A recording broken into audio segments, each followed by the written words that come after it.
Andi, office sederhana di dealer mewah Jakarta, selalu dihina hingga dipecat. Tapi ketulusannya menaklukkan hati bos cantiknya, Nadia. Kisah luka, perjuangan, dan cinta tak terduga ini akan bikin kamu penasaran. Tulis kotamu di kolom komentar, ya. Jangan lupa subscribe. Semoga yang sudah subscribe dilimpahi rezeki dan keberkahan oleh Allah. Amin. Di sudut kota Jakarta yang sibuk dan bising, terdapat sebuah dealer mobil mewah yang tampak megah dan penuh kilau. Setiap hari sebelum matahari terbit, seorang pria muda bernama Andi sudah sibuk membersihkan lantai showroom.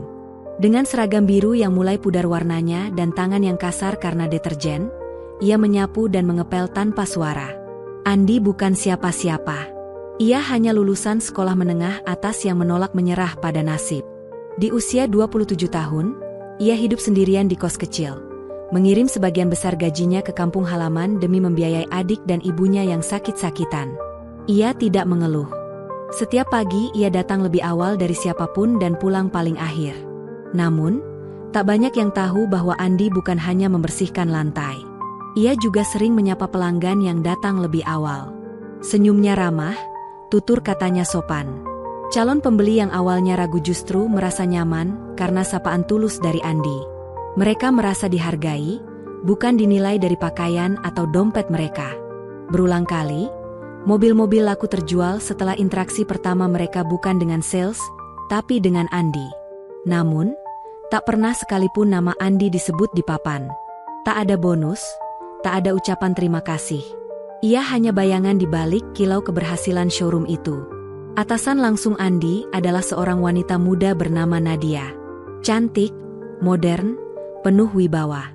Penampilannya selalu sempurna dengan jas elegan dan parfum mahal yang memenuhi ruangan setiap ia lewat. Tapi sayangnya, Nadia terlalu sibuk melihat ke atas hingga tak pernah menoleh ke bawah. Bagi Nadia, Andi hanya petugas kebersihan. Tak lebih. Bahkan saat showroom terlihat mengilap sempurna, Nadia hanya akan berjalan melewatinya sambil berkata singkat, "Jangan ganggu area kerja tim sales."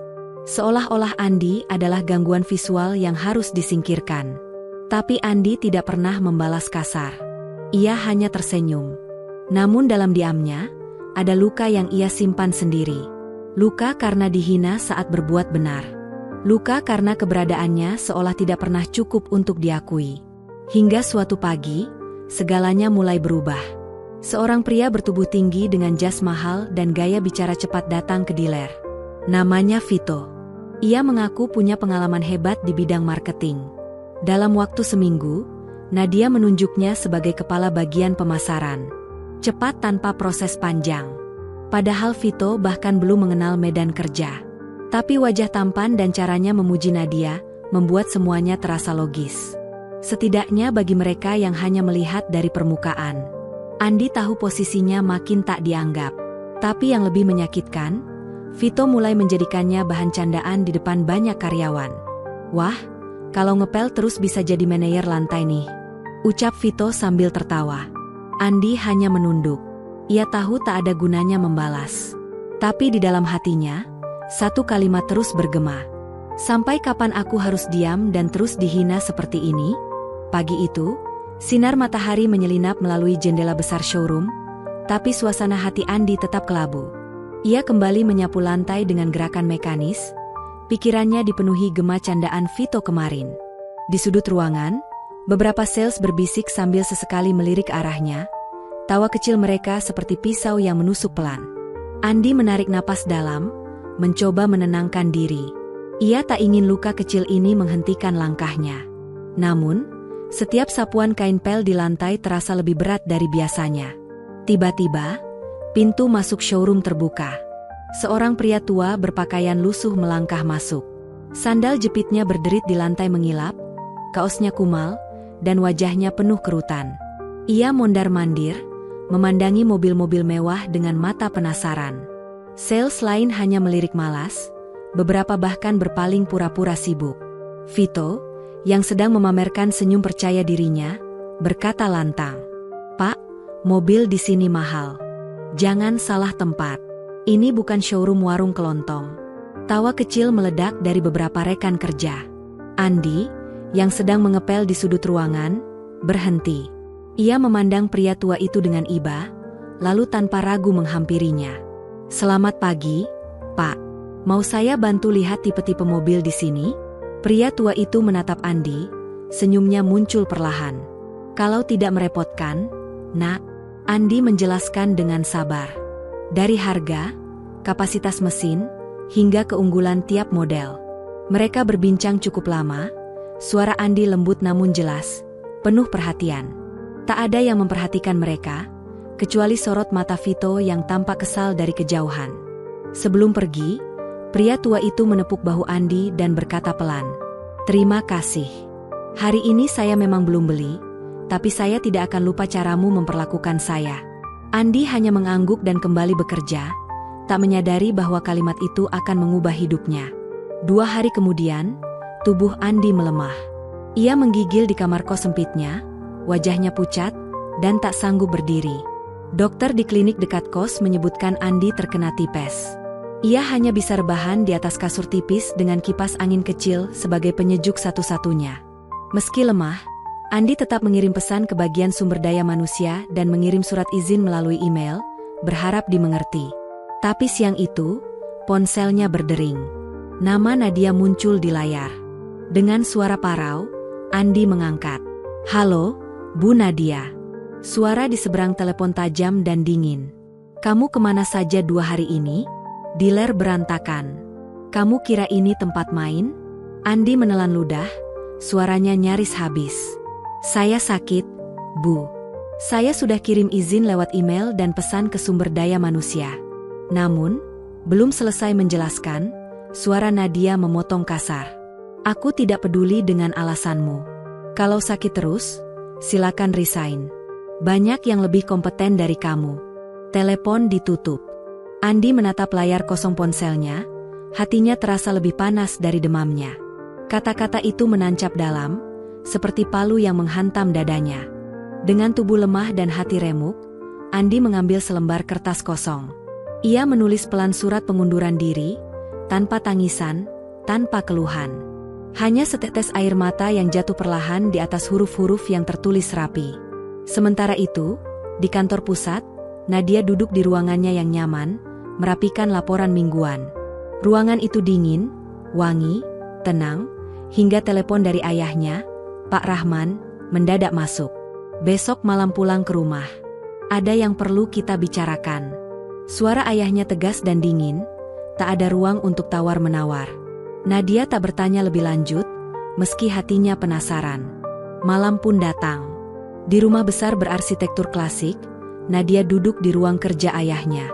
Pak Rahman duduk di balik meja, menatapnya dengan mata tajam. Ini bukan pandangan seorang ayah yang lembut, tapi tatapan pemilik bisnis besar yang kecewa. "Kamu tahu kenapa perusahaan ini jalan di tempat?" tanya ayahnya tiba-tiba. Nadia terkejut. "Maksud ayah?" "Karena kamu tidak becus menilai orang. Kau hanya melihat tampang-tampan dan mulut manis, tapi buta terhadap mereka yang sungguh-sungguh bekerja." Nadia mengerutkan kening. "Ayah bicara soal siapa?" Pak Rahman berdiri, suaranya meninggi. "Karyawanmu tidak ada yang benar kecuali satu orang. Andi, si office bu itu. Dia satu-satunya yang bekerja dengan hati." Nadia memucat, ia berdiri gugup. Ayah bercanda. Dia cuma tukang pel. Tapi kalimat itu tak sempat selesai. "Beberapa hari lalu aku menyamar jadi pembeli. Berpakaian lusuh, sandal jepit. Tidak satupun sales MU melayaniku. Termasuk si Vito yang kamu banggakan itu. Mereka menghina, mengabaikan. Tapi Andi, dia satu-satunya yang menghormati aku, menjelaskan mobil dengan sabar. Seperti aku orang penting, seperti aku layak dihargai." Suasana hening. Nadia menahan napas, wajahnya memerah. "Kau memecat orang yang paling berjasa," lanjut Pak Rahman. "Sementara yang kamu beri jabatan justru menipu. Vito telah menggelapkan dana perusahaan. Periksa laporan 3 bulan terakhir. Bonus fiktif, pengeluaran palsu. Dan kamu terlalu sibuk melihat kulit hingga tak pernah menyentuh hati." Nadia terdiam. Malam itu, untuk pertama kalinya, dia menyadari betapa butanya ia selama ini. Bukan hanya terhadap Andi, tapi terhadap semua hal yang benar-benar penting. Tengah malam, Nadia tak bisa tidur. Ia membuka laptop, memeriksa laporan keuangan, dan betul, setiap angka membuktikan ucapan ayahnya. Vito telah menipu dengan rapi. Tiba-tiba, satu nama muncul di pikirannya. Andi, orang yang ia abaikan, yang ia hina, yang ia pecat, tapi justru menyimpan kejujuran lebih dari semua orang di kantornya. Di tangannya kini hanya ada satu pilihan, mencari Andi dan memperbaiki segalanya. Pagi itu, suasana kantor tampak biasa saja. Tak ada yang tahu badai diam-diam sedang bergulung di kepala Nadia. Ia melangkah cepat ke ruang sumber daya manusia. Dengan tegas, ia meminta laporan lengkap keuangan 3 bulan terakhir, dan dalam hitungan menit, semua terbukti. Dokumen demi dokumen memperlihatkan manipulasi yang dilakukan Vito, bonus-bonus palsu, subsidi iklan yang tak pernah ada, dan pengeluaran pribadi yang dibungkus sebagai operasional. Wajah Nadia memucat, tangannya gemetar saat menutup laptop. Andi benar, ayahnya benar, dan dirinya adalah satu-satunya yang salah. Tanpa membuang waktu, Nadia langsung memanggil Vito ke ruangannya. Vito masuk dengan percaya diri seperti biasa, jas rapi dan senyum licik yang sudah biasa ia pamerkan. "Kamu dipecat," ucap Nadia singkat. Vito sempat tersentak. "Tunggu dulu, ada apa ini? Kami punya bukti manipulasi laporan keuangan. Kau pikir aku tidak tahu?" Sumber daya manusia yang sudah menunggu di luar langsung masuk dan menyerahkan dokumen pemecatan. Vito mencoba membela diri, tapi wajah Nadia sudah tak lagi menyimpan keraguan. Kali ini tak ada yang bisa diselamatkan oleh wajah tampan dan kata-kata manisnya. Setelah Vito pergi, Nadia berjalan ke pantry. Ia menemui Bu Rika, petugas catering kantor yang sudah lama mengenal Andi. "Bu, saya perlu alamat kos Andi. Tolong, saya ingin menemuinya," pintanya pelan. Sore itu, Nadia menyusuri gang sempit yang jauh dari segala kemewahan yang biasa ia nikmati. Ia bertanya pada pemilik warung dan penduduk sekitar, hingga akhirnya tiba di sebuah rumah kos sederhana. Dindingnya kusam, daun pintunya tua dan berderit saat disentuh angin. Dari balik jendela terdengar lantunan ayat suci mengalun pelan. Nadia terdiam. Hatinya seperti dicekik pelan oleh kenyataan yang selama ini ia abaikan. Lelaki yang ia hina, yang ia anggap remeh, ternyata hidup dalam ketenangan yang tak pernah ia temukan. Begitu lantunan ayat selesai, Nadia mengetuk pintu dengan pelan. Tak lama kemudian, pintu dibuka. Andi berdiri di ambang pintu. Wajahnya pucat, tubuhnya masih tampak lemah. Ia sempat terkejut melihat siapa yang berdiri di hadapannya. "Bu Nadia." Suaranya nyaris tak terdengar. Nadia menunduk pelan. "Boleh saya masuk?" Andi mempersilakan. Mereka duduk di atas karpet tipis di lantai. Nadia menarik napas panjang lalu bicara dengan suara lirih. "Saya minta maaf. Saya salah. Saya sudah memecat orang yang justru paling berjasa." Andi hanya menatap tak berkata. Matanya masih menyimpan luka, meski senyumnya tetap sopan. Vito terbukti menggelapkan dana perusahaan. Lanjut Nadia. "Ayah saya tahu semuanya, dan saya sadar saya telah memperlakukanmu dengan sangat tidak adil." Andi mengangguk pelan. Suaranya serak saat menjawab. "Saya terima permintaan maaf ibu. Tapi beri saya waktu, saya masih butuh istirahat." Nadia menunduk. Ia tak memaksa.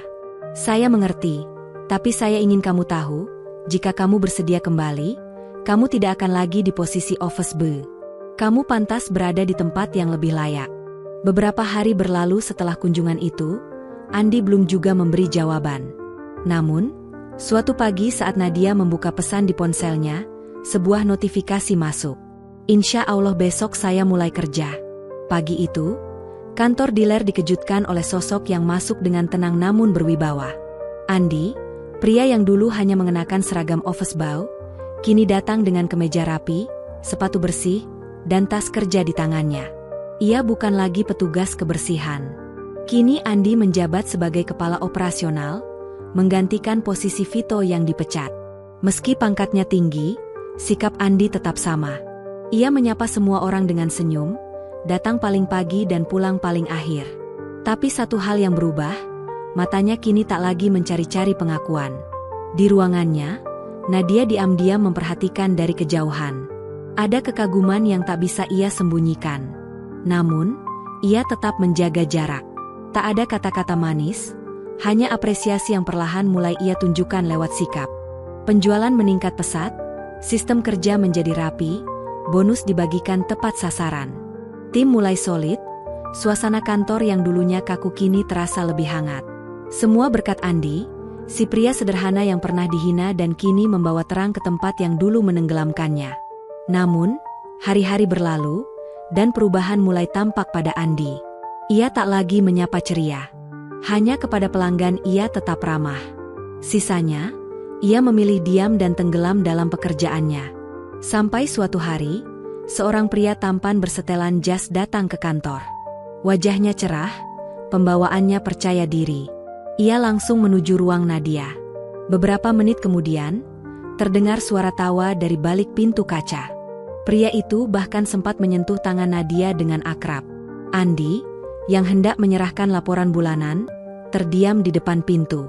Tangannya gemetar, wajahnya memucat. Dengan suara pelan, ia berkata, "Maaf, saya salah waktu." Nadia menoleh cepat, terkejut. Pria itu melirik sinis. Andi menunduk, menyerahkan map laporan, lalu segera berbalik meninggalkan ruangan. Sejak saat itu, suasana berubah. Andi semakin tertutup. Ia tak lagi menegur Nadia. Ia hanya berbicara seperlunya. Pria asing itu makin sering datang, dan setiap kali ia muncul, Andi seperti tenggelam lebih dalam sepi. Tak lama kemudian, satu insiden terjadi. Ada laporan keuangan yang hilang. Meski bukan tugasnya, Andi dipanggil ke ruang rapat. Nadia menatapnya tajam. "Andi, kenapa data ini bisa hilang?" Andi menjawab, "Tenang. Itu bagian finance, Bu. Bukan bagian saya." Namun, pria asing itu, yang duduk santai di sebelah Nadia, menyela dengan sinis. "Makanya jangan kasih office B ngatur data penting. Jadi begini hasilnya." Kata-katanya memang pelan, tapi cukup keras untuk membuat ruangan itu hening. Andi menunduk. Ia diam tak membalas. Satu rekan kerja lain tertawa canggung, berusaha menjilat atasan baru. Sejak kejadian itu, Andi jadi sasaran tekanan. Tugas-tugas remeh dilempar kepadanya. Ia disuruh mengatur jadwal cleaning service lagi, mengecek stok alat tulis kantor. Hal-hal kecil yang bukan tanggung jawabnya, tapi tetap ia kerjakan. Hingga malam itu, Andi tak bisa tidur. Ia duduk di depan laptopnya, membuka folder lama berisi lamaran kerja dan satu file yang selalu ia tunda untuk dibuka. Surat pengunduran diri. Matanya menatap kosong. Hatinya sudah terlalu letih, tapi pikirannya masih menggantung pada satu hal. Mimpi kecilnya yang belum selesai. Hari-hari di kantor tetap berjalan seperti biasa, tapi tidak dengan hati Andi. Ia tetap datang paling pagi dan pulang paling malam. Laporan ia kerjakan rapi, sistem kerja ia jaga tetap stabil, tapi sorot matanya tak lagi sama. Senyum sopan itu kini terasa hampa. Rekan-rekan kerja yang dulu mulai segan kini kembali menjaga jarak. Pria asing yang belakangan diketahui bernama Kevin tampak makin leluasa di kantor. Ia sering datang di jam makan siang, menjemput Nadia dengan mobil mewah, tertawa bersama, dan kadang duduk berlama-lama di ruangannya. Andi hanya diam di mejanya. Ia tak pernah bertanya, tak pernah mencari tahu, tapi hatinya tahu, dan sakitnya tak bisa ia bohongi. Satu sore yang sunyi, Andi membuka media sosial kantor dan mendapati unggahan pesta ulang tahun Nadia. Balon warna-warni, hiasan meriah. Semua karyawan hadir, termasuk Kevin yang berdiri di samping Nadia, tersenyum cerah. Namun, tak ada undangan untuk Andi. Tak ada pesan, tak ada kabar. Seolah dirinya kembali jadi bayangan yang tak terlihat. Malam itu, Andi menatap layar laptopnya lama. Satu jari pelan-pelan membuka aplikasi pesan. Ia mengetik pada satu-satunya orang yang selalu membalas tanpa menghakimi. Sari, teman daringnya. "Lid, kadang aku ngerasa kayak gak kelihatan. Dulu dipecat cuma karena sakit, sekarang disalahin atas kesalahan yang bukan tugasku. Ulang tahun bos pun aku gak diundang. Aneh ya." Balasan dari Sari datang singkat. "Kalau gak nyaman, resign aja, Di. Kamu terlalu baik buat tempat yang kayak gitu." Andi menghela napas panjang. Ia tahu itu bukan saran yang salah, tapi ada sesuatu yang belum selesai dalam dirinya. Aku masih harus kumpulin modal. Aku mau buka warung makan kecil. Itu mimpi aku dari dulu. Obrolan mereka mengalir, hangat, ringan. Di tengah malam yang sunyi, Sari menjadi satu-satunya tempat Andi bisa tertawa. Ia cerita soal kantornya, soal rasa lelahnya, bahkan tentang kegemarannya memasak. Sari mendengarkan semua itu tanpa menyela, tanpa menghakimi. Beberapa hari kemudian, Andi membeli laptop baru dari tabungannya. Ia butuh perangkat yang lebih cepat untuk menyusun laporan. Sepulang kerja, ia duduk diam di kosnya, mengetik laporan sambil sesekali membuka pesan daring. Obrolan dengan Sari menjadi jeda manis di tengah sunyi yang menggigit. Tapi di kantor, Nadia mulai menyadari Andi kini berbeda. Ia tetap disiplin, tetap profesional, tapi tak lagi menyapa.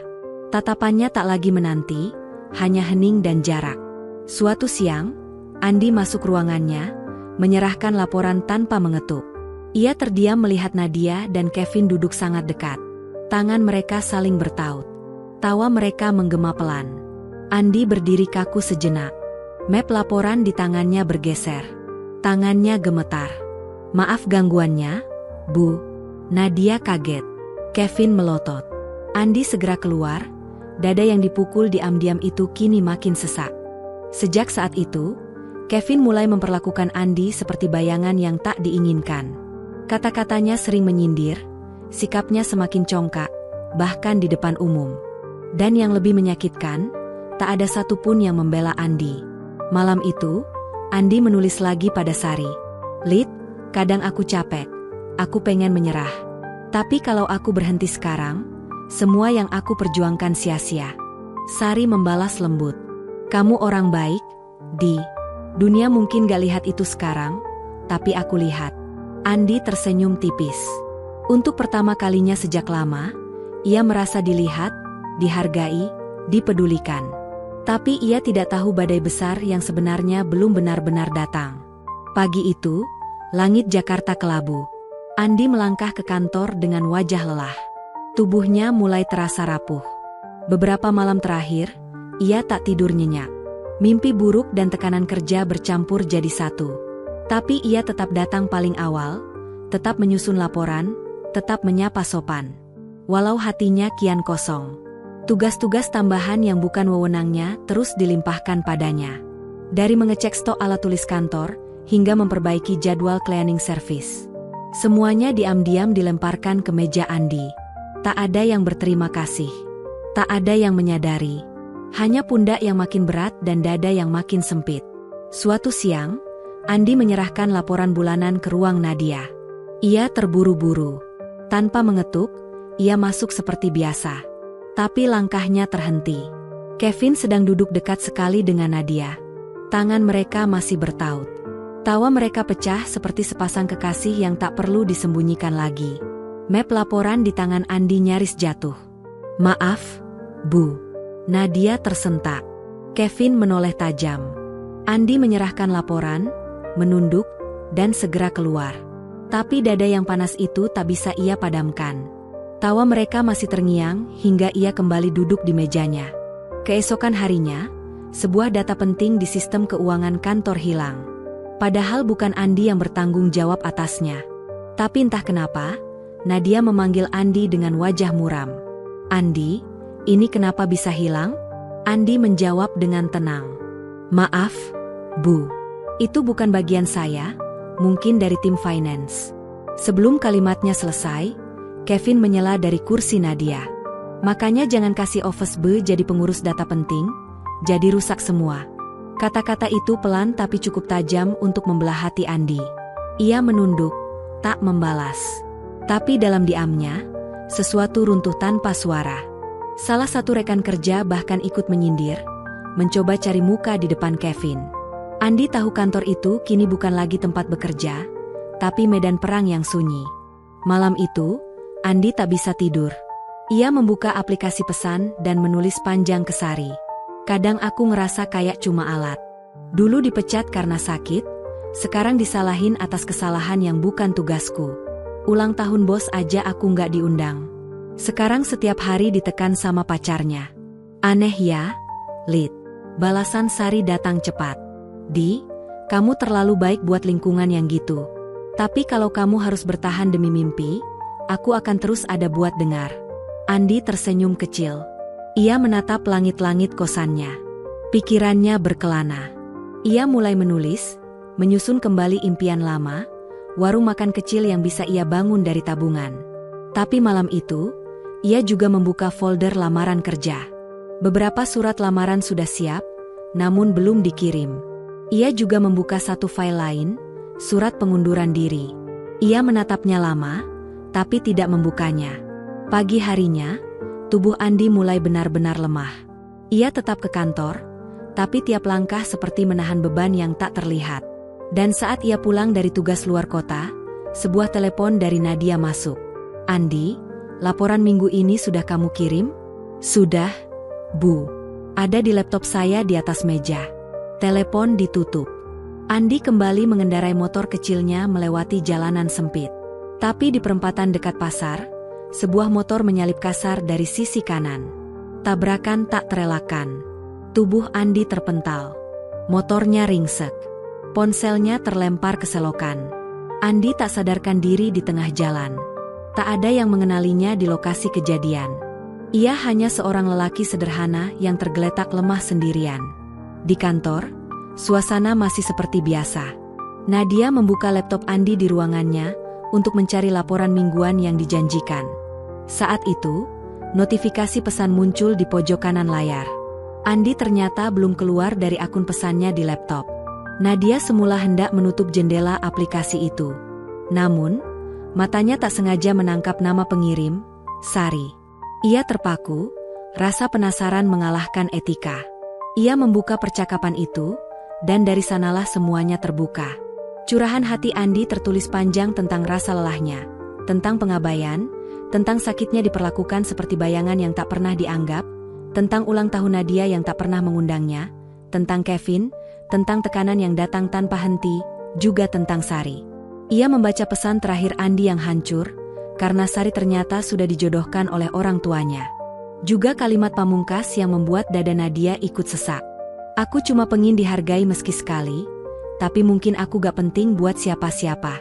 Nadia tak sadar air matanya mulai jatuh. Ia mendadak sesak. Rasa bersalah menggerogoti setiap dinding hatinya. Di tengah keterpakuannya, seseorang mengetuk pintu. Ibu Ratna dari dapur masuk dengan wajah panik. Bu Nadia, barusan saya ditelepon warga dekat kos Andi. Katanya Andi kecelakaan. Sekarang ada di rumah sakit. Nadia berdiri mendadak. Wajahnya pucat, jantungnya berdetak kencang. Tanpa pikir panjang, ia langsung melesat keluar. Tak peduli penampilannya, tak peduli mata-mata penasaran yang mengikuti langkahnya.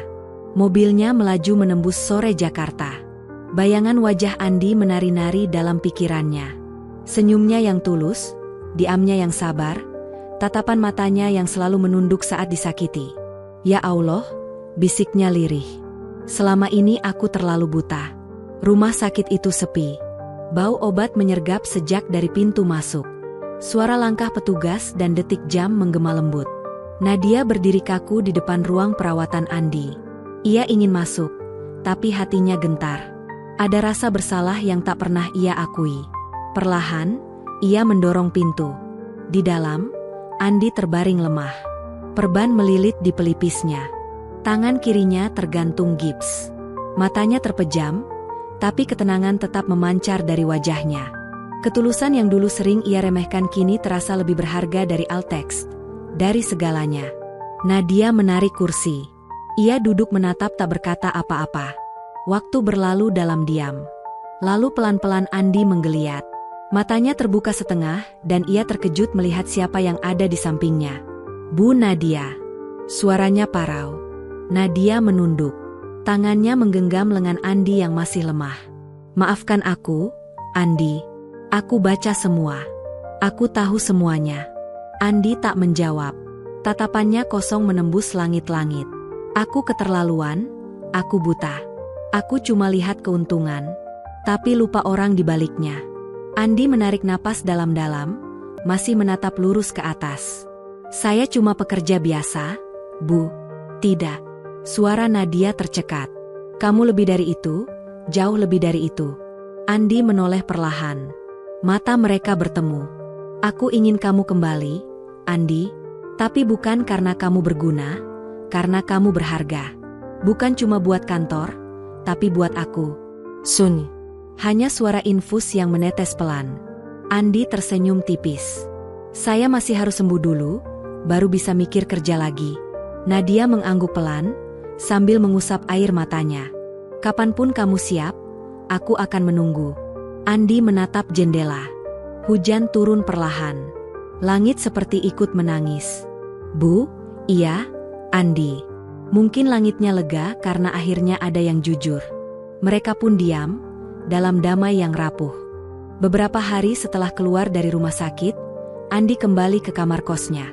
Kamar itu terasa lebih sunyi dari biasanya, seperti cermin hidup dari hatinya yang mulai retak sejak lama. Ia membeli ponsel baru, sederhana, tidak mahal, hanya cukup untuk sekadar mengabari ibunya di kampung. Tapi sampai malam itu, ia belum juga sanggup melakukannya. Kata-kata Nadia saat ia terbaring masih terus bergema dalam benaknya. Kalimat penuh harapan, tatapan yang katanya tulus. Tapi benarkah semua itu nyata? Atau hanya bentuk baru dari tuntutan? Ia takut. Hari itu, dengan langkah masih pincang dan hati yang jauh lebih terluka, Andi datang ke kantor. Karyawan menyambutnya dengan tatapan kaget. Nadia, yang sedang duduk di ruangannya, seketika berdiri melihat sosok yang perlahan berjalan ke arahnya. Andi, kamu sudah keluar dari rumah sakit? Tanya Nadia lirih, nyaris seperti bisikan angin. Andi mengangguk pelan. Wajahnya tenang, tapi sorot matanya menyimpan lelah yang dalam. Ada satu hal yang ingin saya sampaikan, Bu. Ucapnya tenang. Nadia menahan napas. Jantungnya berdetak tak karuan. Kata-kata Andi berikutnya seperti bom waktu yang akan mengubah segalanya. Saya ingin mengundurkan diri. Saya akan pulang ke kampung. Saya butuh jeda dari semua ini. Nadia terdiam. Tatapannya kosong. Lalu perlahan matanya mulai berkaca. Wanita yang selama ini selalu terlihat kuat perlahan retak oleh genangan perasaan yang tak mampu ditahan. Ia melangkah mendekat. Andi, tolong pikirkan lagi. Jangan pergi.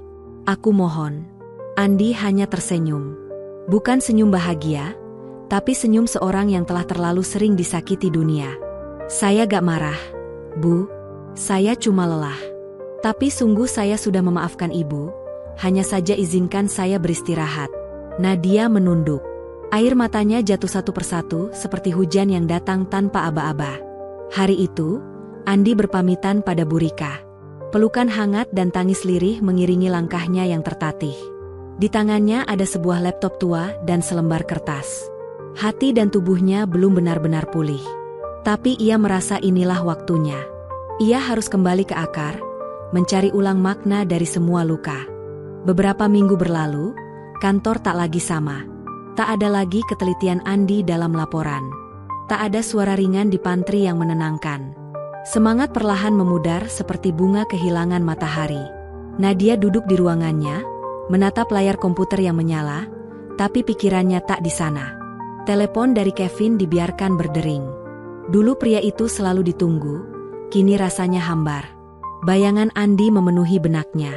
Ulang tahun yang ia lupakan, ketulusan yang ia abaikan, file surat pengunduran diri yang tak pernah ia baca sampai kini. Tangis Nadia akhirnya pecah. Bukan karena kehilangan seorang staf, tapi kehilangan seseorang yang diam-diam telah mengisi ruang paling sunyi di hatinya. Namun, dari tangis itu tumbuh tekad baru. Selama Andi belum menikah, selama hatinya belum tertutup, ia akan mencarinya. Esok paginya, Nadia memberanikan diri bertanya pada Bu Rika tentang alamat kampung Andi. Meski hanya diberi nama desa, ia mencarinya lewat peta daring. Ia tak peduli jaraknya. Yang ia tahu, hatinya harus sampai. Perjalanan panjang ia tem Britannica. Tempuh melewati sawah, ladang, jalanan kecil yang belum pernah ia injak. Di dalam mobilnya, ia hanya diam. Pikirannya dipenuhi pertanyaan. Mampukah luka ini disembuhkan? Maukah Andi menerima kehadirannya? Sore itu, Ia tiba di sebuah rumah kayu berpagar bambu. Seorang ibu tua membuka pintu dengan senyum ramah. "Permen, permen, Bu. Ini rumah Andi?" tanya Nadia dengan nada sopan. "Iya, Nak. Kamu siapa?" "Ya, saya temannya, Bu. Nama saya Nadia." Dari dalam rumah terdengar suara lembut. "Bu, siapa ya?" Andi muncul di ambang pintu. Ia kaget, tubuhnya menegang. Seolah dunia berhenti sejenak. Nadia hanya menatapnya dalam diam.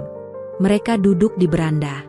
Senja mengalir pelan, memberi ruang bagi luka untuk berbicara.